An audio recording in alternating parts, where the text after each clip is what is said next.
小弟，em có sao chứ?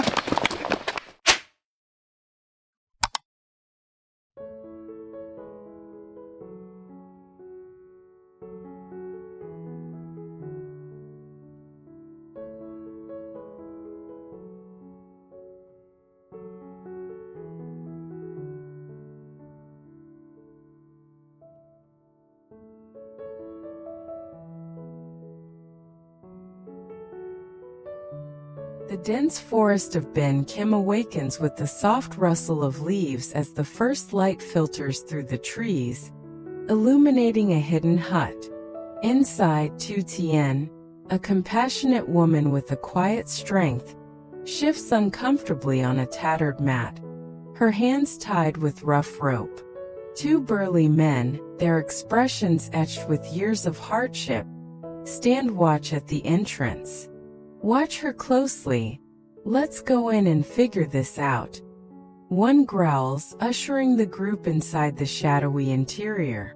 The atmosphere thickens as they gather around a shaky table. Did Hung send me his number yesterday? The leader inquires, his gaze sharp. His partner nods. Yes, she did. So, what's the ransom amount? The leader grins slyly. Let's start at 300 million dong. The other scoffs. That's too little. 500 million would set us up for months. After a pause, the leader concedes. You're right. I'll call Jack. He's got a soft spot for her. Maybe we can push higher. The partner shrugs. 500 should suffice. The room falls silent as the phone rings without answer. Irritation flares as the leader mutters. Jack's not picking up. Try him again with someone else.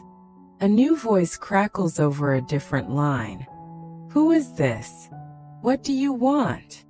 The leader's voice turns cold. Doesn't matter who I am. Want Tutien safe? Get 500 million dong to the address I'm sending. No funny business. The voice stammers, I'll get the cash, but I need to know she's alive. The leader snaps, don't test me. The call cuts off, leaving a heavy silence. Outside, the thugs linger near a rugged SUV, plotting their escape. Where to after this? One asks, scanning the trees. Vung Tau for a few days? Another suggests. The leader agrees. Sounds good. I've always enjoyed that place. Go check on her, bring her some water, see if she's conscious. A younger thug hurries inside, offering a bottle to Tutien. Drink, he insists. She stirs, voice frail. Who are you? Why am I here? He presses. Come on, take a sip. When she resists, the leader shouts. If she won't drink, gag her. Tutien fights against the ropes. Let me go, where's Jack? Why's he so late? The leader checks his watch. Almost 2 hours. He should be near. I'll look outside. As he leaves, Tutien's thoughts swirl. How could they stoop so low? Elsewhere, Jack, a dedicated engineer with a fierce resolve, races along twisting roads in his white SUV. His sister Zhang stops him at the doorstep. Where are you rushing off to? Jack, breathless, replies, Zhang, it's an emergency. What's that? She waves a file. I need you to review this urgent document. He shakes his head. Can't now, this is critical. Her face tightens. What's wrong? You look terrified. He exhales. Tutien's been kidnapped, thugs want ransom. Zhang's eyes widen. How much? 500 million dong, he says heavily. She gasps. That's huge. Did you call the police? Jack shakes his head. They warned me not to. I just want her safe. He shows her a location pin. I'll park a kilometer away. Stay here, please. Zhang clutches her hands. I'm so scared. What if she's hurt? Jack insists. I've considered the police, but her life's my priority. Lock the car and wait. I'll call if needed. As he hurries off, Zhang frets. Is Tutien all right? Should I alert the authorities? She dials a number. Officer Tung? It's Zhang. Jack's in danger. Can you assist? I'll send my spot. Tung responds firmly. Send it. I'm coming. Zhang hesitates, then grabs her bag. This area's too isolated. I have to follow him. She trails behind, the forest closing in. Jack reaches a ridge, breathless. I'm at the first mark. Which way? Left or right? He yells into the emptiness. Keep her safe. The leader's voice echoes back. We're ready. Don't hurt her. I'll do as you say. The rain-drenched forest path guides Jack to a lonely intersection, his anxious figure silhouetted against the dripping trees. Where are you? I've reached the crossroads. Which direction? He shouts, his voice slicing through the rain. Inside the hut, the leader barks. He's close. Get set. A thug peers out, rain streaking his face. I'll check. Tutien, her complexion ashen and smeared with mud, begs. Let me go. The leader snaps. Mask up and grab the equipment now. She tugs at her bindings. Release me. The thug returns, panting. He's here by himself. Jack advances, arms raised. Hold it. I need to see Tutien first. Prove she's okay. The leader smirks, closing in. Show me the money first, then we'll talk. Jack nods warily. Follow me, but she better be unharmed. A sudden rustle in the bushes interrupts. Zhang stumbles forward, voice quivering. Wait, I tracked your location, Jack. The leader growls. He's here. Get ready. Tutien's piercing cry breaks through. Jack, save me. A thug charges toward her. Stay back. Jack presses forward. Is she injured? I must know. The leader gestures sharply. Watch him. Don't let him pull anything. Tutien staggers up, voice trembling. I'm okay, Jack, just terrified. Jack heaves a bag from his shoulder. Here's the money, verify it's all there. The thugs swarm the bag, counting the cash. Seems right, should cover it. But the distant siren howl shatters the calm. Police! They snitched, run for it! The leader yells, panic rising. Chaos ensues as Jack lunges to catch Tutien, who crumples, a thin stream of blood from a thug's strike marking her forehead. Tử Tiên. Tutien, stay with me. Young scream, losing over. Sister Tử Tiên.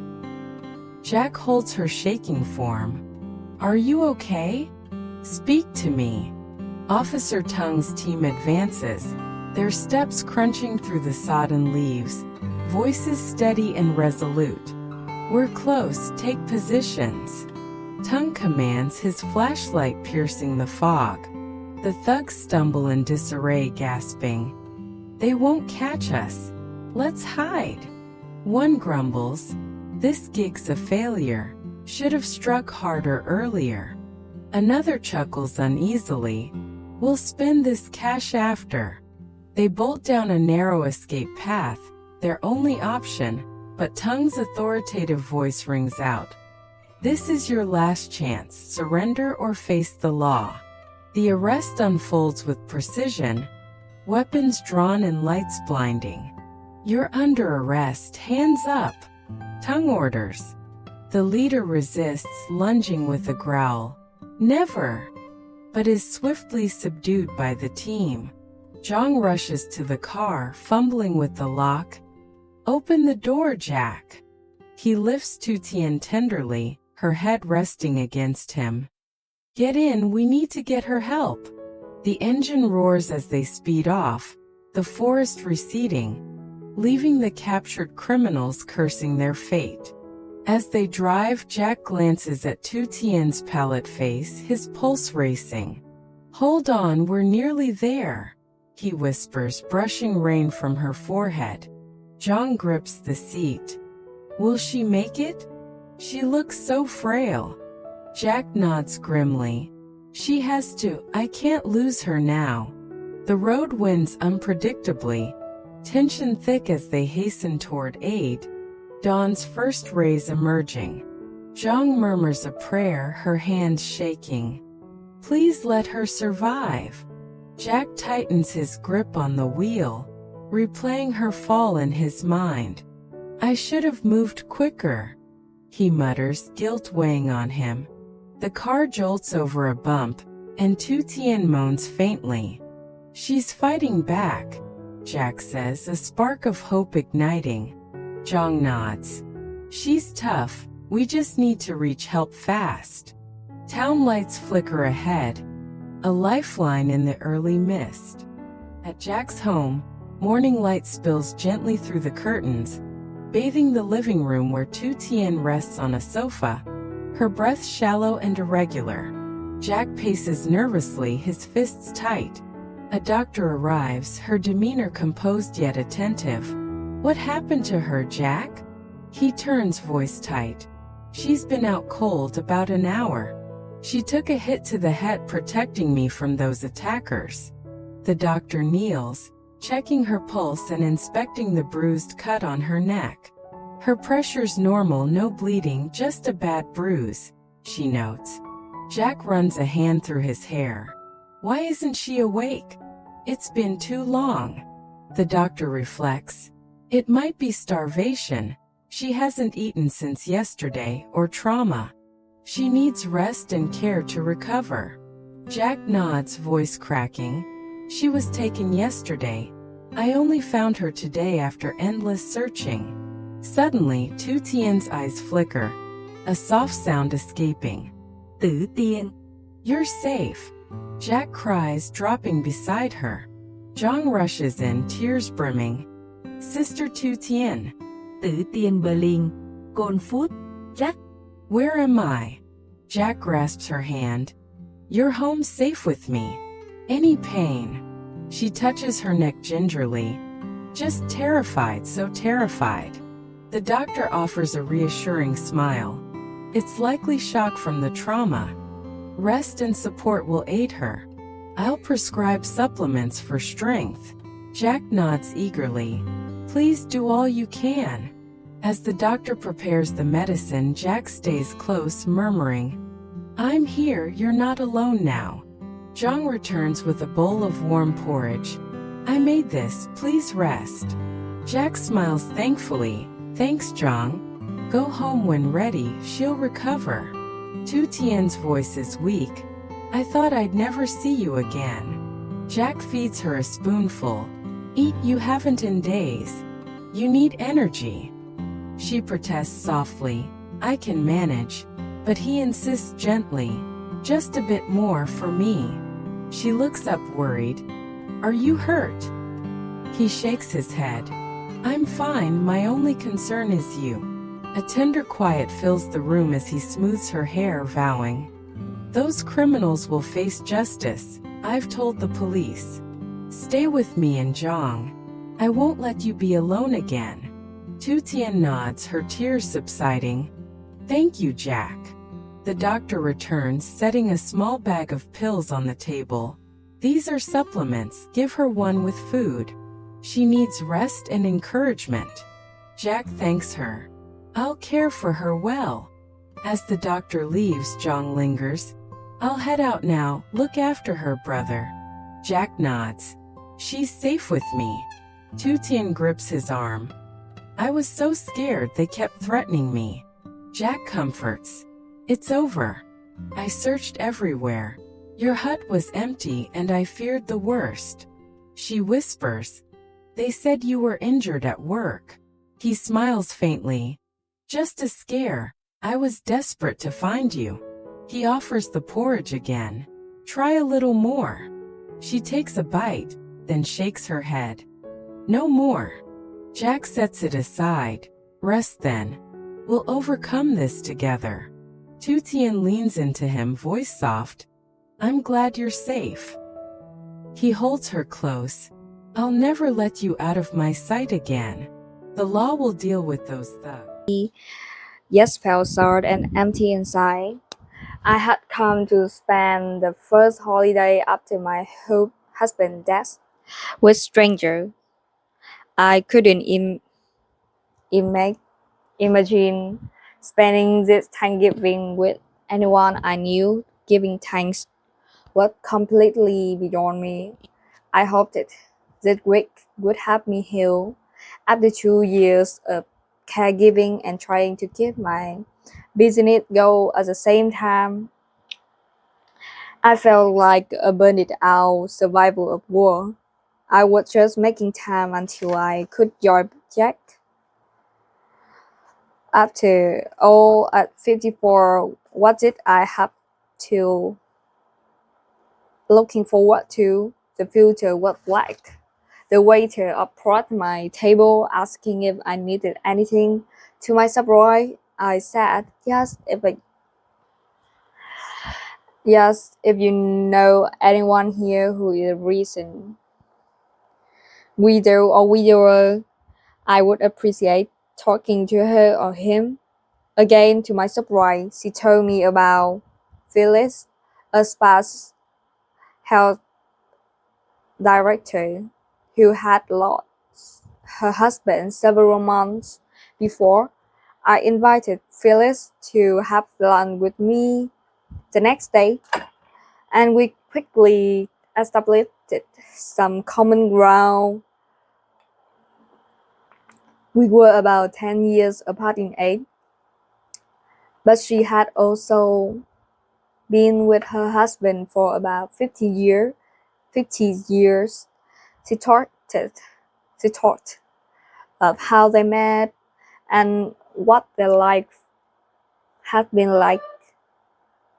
And I could tell by her stories and the warmth of her tone of voice that she, too, had a happy marriage. Then it was my turn, and all I could do was cry as I told the story of my own husband's battle with cancer and chronic pain. As unquote, I'm used to asking people what they have learned from their experiences, so it was natural for me to ask her for advice on what happened her deal with the crushing grief.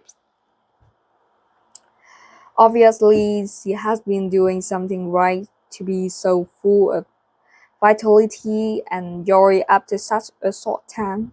She described it, her travels around the world with sparkling eyes and her plans for the next year with a joyful smile.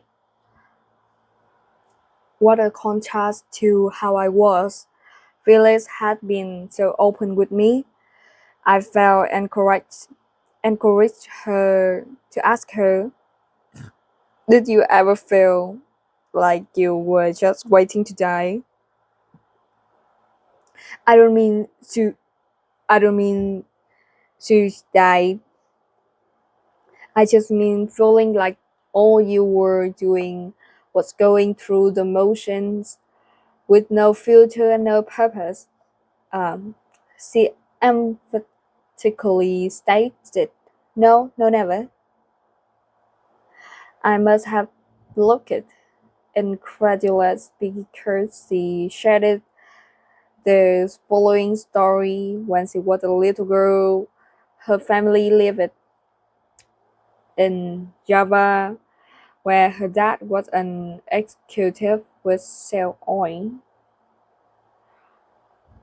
One day, Japanese soldiers came to the door and took her dad away with a bayonet pointed at his back.